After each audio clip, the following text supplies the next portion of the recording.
मुंबई का आदमी वैसे भी बहुत समझ होता है। इसका मतलब ये नहीं कि दिल्ली वाले लोग समझदार नहीं होते, दिल्ली के तो एक्स्ट्रा समझदार होते हैं। मैं तो पिछले दिनों अंधेरी स्टेशन पे उतरा, मुझे जुहू जाना था। एक ऑटो वाले को बुलाया, भाई साहब इधर आओ, जुहू जाना है, कितने पैसे लोगे? ऑटो वाले ने कहा 200 रुपए। मैंने कहा यार मैं तो कलाकार आदमी हूं, 200 रुपए नहीं, मैं तो 100 रुपए दूंगा। ऑटो वाला बोला 100 में कौन लेके जाएगा? मैंने कहा तू बैठ।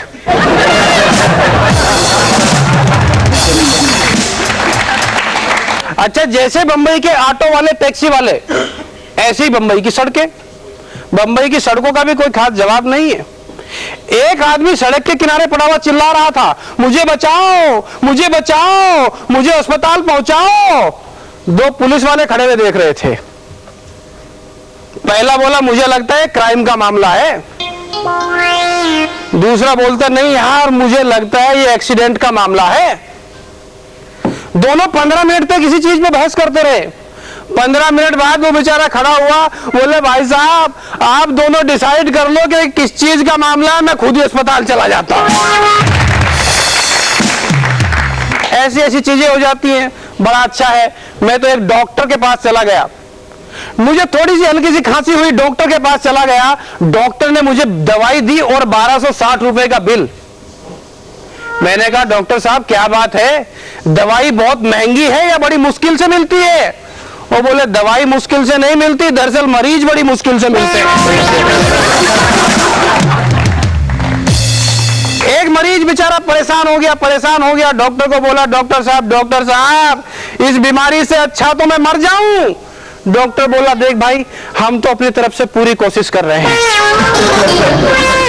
आजकल डॉक्टर के पास भी अगर आदमी जाए, बाय द वे एक पेट में दर्द भी हो जाए और डॉक्टर के पास जाए तो क्या हालत होती है। एक मरीज पिछले दिनों डॉक्टर के पास गया, बोला डॉक्टर साहब पेट में दर्द है। डॉक्टर बोले भर्ती होना पड़ेगा। ये बोले डॉक्टर साहब कोई फायदा नहीं, मेरी दोनों किडनियां पहले से निकली हुई है। अब तो हालत ये है कि आदमी जब हॉस्पिटल में भर्ती होने जाएगा पहले अपने अंगों का इंश्योरेंस करा के जाएगा। इंश्योरेंस से मुझे एक बात याद आती है, आजकल बीमे वाले जहां भी जाए बीमे वाले आपके पीछे पड़े रहते हैं। हर दिन मार्केट में एक नई नई इंश्योरेंस कंपनी आ रही है, जब देखो कोई ना कोई इंश्योरेंस वाला आके आपके पीछे खड़ा रहता है।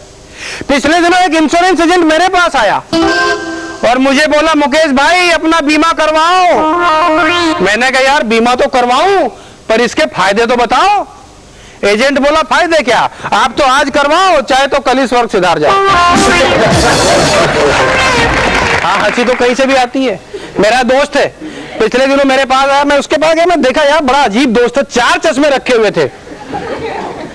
मैंने कहा यार एक साथ 4 क्या करता है? बोला एक नजदीक का है। मैंने कहा राइट, दूसरा? बोला दूसरा दूर का है। मैंने कहा और तीसरा? बोला तीसरे से ये देखता हूं कौन सा नजदीक का है और कौन सा दूर का है। मैंने कहा और चौथा? बोला चौथा रात को लगा के सो जाता हूं, सपना एकदम क्लियर दिखाई देता है। मेरा दोस्त सत्य प्रकाश तो 3-4 दिन पहले मैं गया, जूता पहन के सोया हुआ था। मैंने कहा भाई साहब इसका क्या मतलब है, तुम जूता पहन के क्यों सोए हो?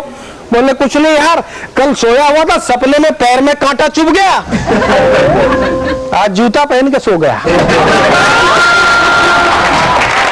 अच्छा आप हमारे देश में किसी भी शहर में चले जाइए, किसी भी चौक में चले जाइए, वहां आपको ऑटो, टैक्सी, पुलिस वाला मिले या ना मिले, चाय की दुकान हो या ना हो, लेकिन एक भिखारी आपको अपने अपने अंदाज में भीख मांगते हुए मिल जाएगा।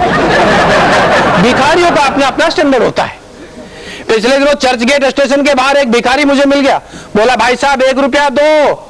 मैंने कहा भले आदमी तू 1 रुपया ही क्यों मांगता है? उसने कहा सामने वाले का स्टैंडर्ड देख के मांगता हूं। एक भिखारी ने मेरे से भीख मांगी, मैंने उसे 1 का सिक्का दे दिया।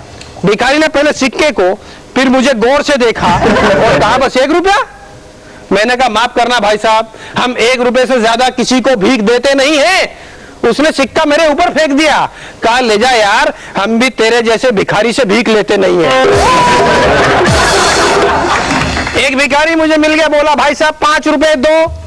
मैंने कहा छुट्टे नहीं है। वो बोला सीधा ही बोल ना, तू भी हमारे स्टाफ का आदमी है। एक भिखारी तो भीख मांग रहा था, बोला भाई साहब 10 रुपए दो, 10 रुपए दो। मैंने उसे 2 रुपए दिए, मेरे ऊपर भड़क गया।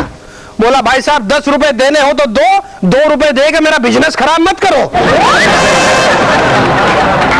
एक भिखारी भीख मांग रहा था, ओ भाई साहब, ओ पीली शर्ट वाले भाई साहब, ओ पीली शर्ट वाले भाई साहब, दाता के नाम पे 2 रुपए दे भाई साहब। अरे मैंने कहा तू दाता के नाम पे भीख मांग रहा है या किसी दादा के नाम पे हफ्ता मांग रहा है?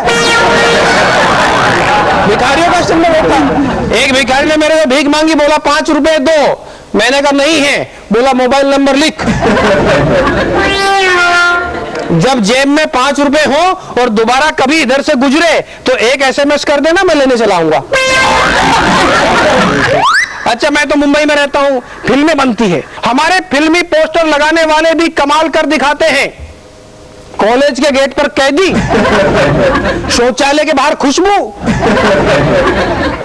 और अंदर की तरफ स्वर्ग से सुंदर फिल्म का पोस्टर लगाते हैं।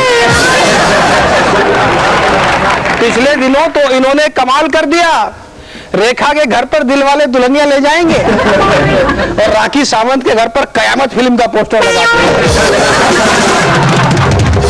राखी सावंत का नाम लेकर देखो, कई लोगों के चेहरे में बड़ी खुशी है। कोई बात नहीं, अभी रक्षाबंधन बड़ा नजदीक है, अपना पता मुझे देना, आज तक भिजवाऊंगा। आजकल वैसे भी फ्री है। राखी जी बड़ी बेस्ट आर्टिस्ट है आजकल की। कहां कहां किस किस तरह के पोस्टर लगा दिए जाते हैं। जयललिता के घर पर चाची 420, ममता बनर्जी के घर पर बेचारी, लालू यादव जी के घर पर बाल ब्रह्मचारी, शांति घाट पर शोर, अमिताभ बच्चन के घर पर बोर, दारा सिंह के घर पर कमजोर, अन्ना हजारे के घर पर भ्रष्टाचार और सुखराम के घर पर ईमानदार फिल्म का पोस्टर लगा।